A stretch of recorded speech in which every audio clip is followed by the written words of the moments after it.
ចាសួស្តីពុកម៉ែបងប្អូនទាំងអស់គ្នានៅក្នុងថ្ងៃនេះដែរនេះខ្ញុំនឹងធ្វើការបង្ហាញពីប្រភេទរតែចាប់ជាប់ម៉ូតូជំនាញជាប្រភេទប្រក់ដំបូលដៃចារៀបចំទៅខេត្តកំពង់សោមជាប្រភេទរតែលក់បាយស្រូបបបរគ្រឿងជ្រក់ជើងទាឆាក្តៅបាយសម្លគ្រប់មុខចាក៏បានធ្វើការកំងទិញទាំងម៉ូតូទិញទាំងរតែពីខាងខ្ញុំផ្ទាល់តែម្ដងចាអានេះជាប្រភេទខ្នាតធំចា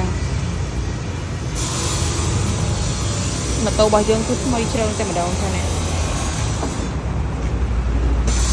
សម្រាប់ម៉ូតូណាពុកម៉ែបងប្អូនទាំងអស់គ្នាជាម៉ូតូដែលមានការគ្រីបហាក់លេខចាចេញពីឃ្លាំងចា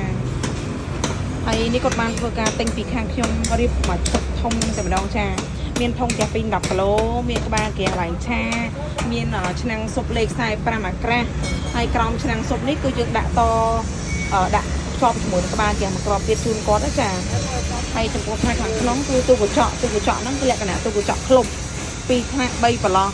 ចាយើងអាចដាក់ថាសសាច់ថាសបន្លែបានធម្មតាចំពោះផ្នែកខាងលើតនើចា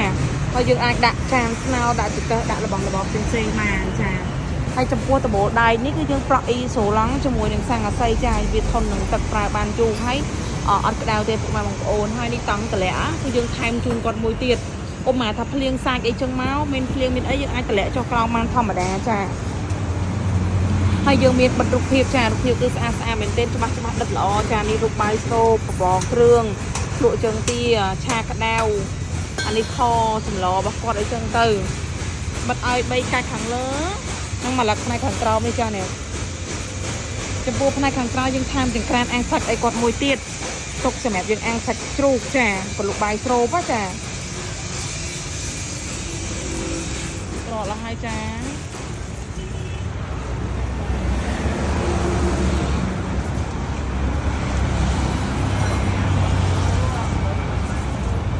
ចាសម្រាប់ពុកម៉ែបងប្អូនក៏មានតម្រូវការចង់កំងធ្វើលម្អទិញទាំងម៉ូតូទិញទាំងរទេះឬក៏ទិញតែរទេះអីវាយជាឈុតដូចដែលខ្ញុំរៀបរាប់ពីខាងលើចឹងខាងយើងខ្ញុំមានទទួលធ្វើទាំងអស់ណាពុកម៉ែបងប្អូនទាំងអស់គ្នាចា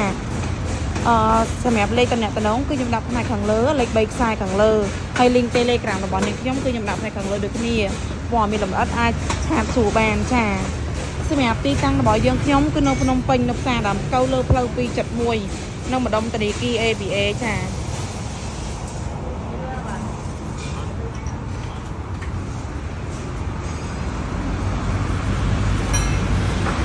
ជាចុងក្រោយនេះខ្ញុំសូមអរគុណពុកម៉ែបងប្អូនទាំងអស់គ្នាដែលបានតាមដានទស្សនាវីដេអូរបស់នាងខ្ញុំចាប់ពីដើមរហូតដល់ចប់ចាសូមអរគុណសូមជម្រាបលាអរគុណច្រើន